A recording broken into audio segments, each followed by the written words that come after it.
ગુજરાતની અંદર ચૂંટણીનો માહોલ છે। મતદાનના એક દિવસ પહેલા ગુજરાતની પરિસ્થિતિમાં ક્યાંક એવું લાગી રહ્યું છે કે ગુજરાત છે ભડકે બળી રહ્યું છે।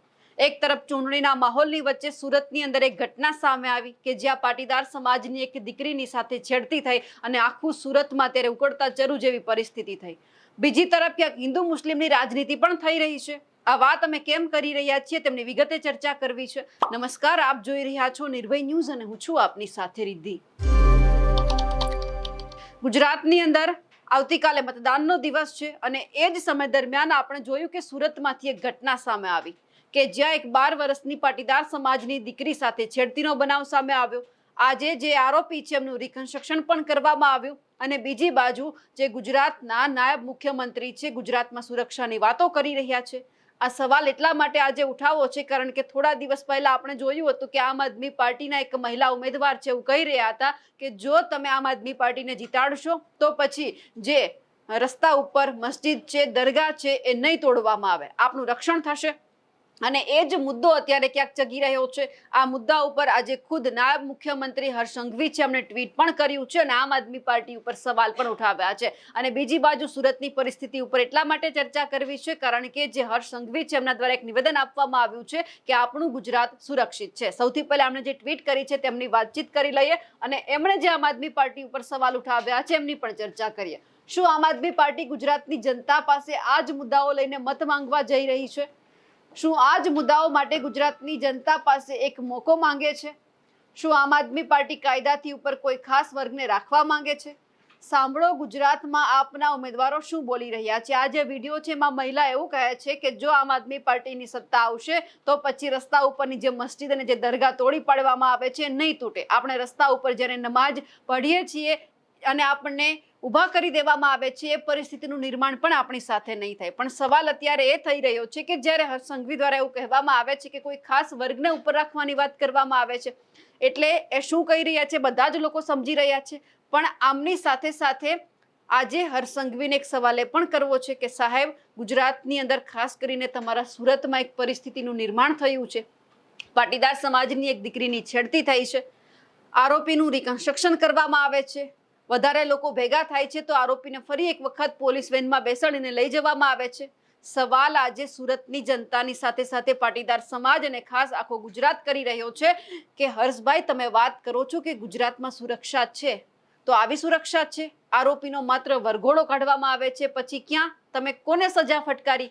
આ એક કિસ્સાની માત્ર અહીંયા વાત નથી। ગુજરાતની અંદર અનેક એવી ઘટનાઓ સામે આવે છે કે જ્યાં આરોપીનું માત્ર રિકન્સ્ટ્રક્શન થાય છે અને પછી જ્યારે પરિવાર સજાની માંગ કરે છે ત્યારે કંઈ જ નથી થતું અને કહેવામાં આવે છે કે ગુજરાતમાં સુરક્ષા છે। આપણે ચૂંટણીના પ્રચારની વચ્ચે એક ઘટના એ પણ જોઈ હતી સુરતની અંદરથી કે જ્યાં ભાજપના જ એક નેતા કહે છે કે કપડાં કાઢીને મારવામાં આવશે મહિલાઓને। આ કઈ રીતની વાત કરવામાં આવે છે અને સુરક્ષાની આપણે વાતો કરીએ છીએ। એટલે હર્ષભાઈને એક વાત એ પણ કહેવાની છે કે જ્યારે આમ આદમી પાર્ટી વિશે તમે અહીંયા વાત કરો છો, અમારા માટે કોઈ જ પક્ષ સર્વોપરી નથી। આમ આદમી પાર્ટીને પણ કહેવા માંગીએ છીએ કે જ્યારે તમે આવી ધ્રુવીકરણની વાતો કરો છો તો પછી તમારે એ પણ સમજવું જોઈએ કે ગુજરાતની અંદર માત્ર એક વર્ગ નથી, બધા જ લોકો અહીંયા ભાઈચારાની સાથે રહે છે। પણ હર્ષભાઈને સાથે સાથે પણ કહીએ કે સુરતમાં જે ઘટના બની છે એમના ઉપર ધ્યાન આપજો। સુરત તમારું હોમ ટાઉન છે। સુરતમાં પહેલીવાર નથી, આવી અનેક ઘટનાઓ સામે આવી છે કે જ્યાં દીકરીઓએ મોતના મુખમાં પણ જવું પડ્યું છે। ગ્રીષ્મા ઘટના છે, આપણને બધી યાદ છે, તો આ વખતે કોઈ બીજી દીકરી આમાં ન ફસાય એમનું પણ ધ્યાન રાખજો। ખેર આ બધાની વચ્ચે જ્યારે એમણે ટ્વીટ કર્યું છે અને જ્યારે આમ આદમી પાર્ટીને જવાબ આપ્યો છે એ પણ એક વખત સાંભળી લઈએ। જે રાજ્યના નિયમો છે તોડવા માટે એમને ભડકાવવામાં આવ્યા કે આમ આદમી પાર્ટી કી સરકાર આएगी તો અમે સૌ લોકો જે રસ્તાઓ ઉપર તમે ગમે ત્યાં મસ્જિદો મજારો જે બાંધી છે એનું રક્ષણ કરવામાં આવશે, એને કોઈ બી પ્રકારે હટાવવામાં નહીં આવે અને આ મસ્જિદો કે મજાર તમારે ગમે ત્યાં બનાવવી હોય તો અમે તમને ઉપયોગી થશો, મદદ કરશો અને એ જ રસ્તાઓ પર તમે ગમે ત્યારે નમાજ પઢી શકો તે પ્રકારની વ્યવસ્થા કરી આપવા માટે એમના ઉમેદવારોએ જાહેર કર્યું છે, એમના મેનિફેસ્ટોમાં છે। ખૂબ જ દુઃખદ વાત છે અને શરમ આવે છે કે ગુજરાતમાં ક્યારે બી આ પ્રકારની ગંદી રાજનીતિ રમવાનો કોઈ પ્રયત્ન નથી કર્યો। પણ ભારતીય જનતા પાર્ટીનો એક બી કાર્યકર્તા જ્યાર સુધી એના શરીરમાં લોહી હશે ત્યાર સુધી ગુજરાતના પ્રત્યેક નાગરિકોને સુરક્ષિત રાખવાની જવાબદારી જે ગુજરાતના નાગરિકોએ આપી છે એ અમારો બધા જ કાર્યકર્તા સંકલ્પબદ્ધ રીતે કામગીરી કરતા રહેશે અને આ મુંગેરીલાલ કે હસીન સપને એમની વાતો અને મારા રાજ્યના નાગરિકની સુરક્ષા એ બધી જ જવાબદારી જ્યારે અમને આપી છે તો અમે મજબૂતાઈથી નિભાવશો. આવા કોઈ સપના કોઈના સાકાર નથી થવાના. ગુજરાતની અંદર જ્યારે જ્યારે આવી ઘટના સામે આવે છે, કોઈક ઉપર પ્રહાર કરવામાં આવે છે, સ્વાભાવિક છે કે આ રાજકારણ છે, કોઈકને જવાબ આપવો એ એક પોતાના પક્ષનો એક ફરજ હોય છે કે ક્યાં સુધી સહન કરતા રહેવાનું. કોઈક સવાલ કરે છે તો જવાબ આપી દેવાનો. પણ ગુજરાતની જનતા પણ પૂછી રહી છે કે ગુજરાતમાં આવી ઘટનાઓ બને છે, છેડતીની ઘટના સામે આવે છે, રેપની ઘટના સામે આવે છે, ત્યારે ગુજરાતની પોલીસ શું કરે છે?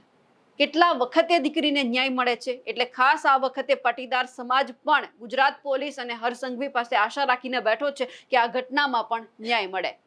અમારા અહેવાલને લઈને આપનું શું માનવું છે કમેન્ટ કરીને ચોક્કસથી જણાવજો. સાથે જ અમારી નિર્ભય ન્યૂઝ ચેનલને લાઇક, શેર અને સબસ્ક્રાઇબ કરવાનું ભૂલશો નહીં. નમસ્કાર.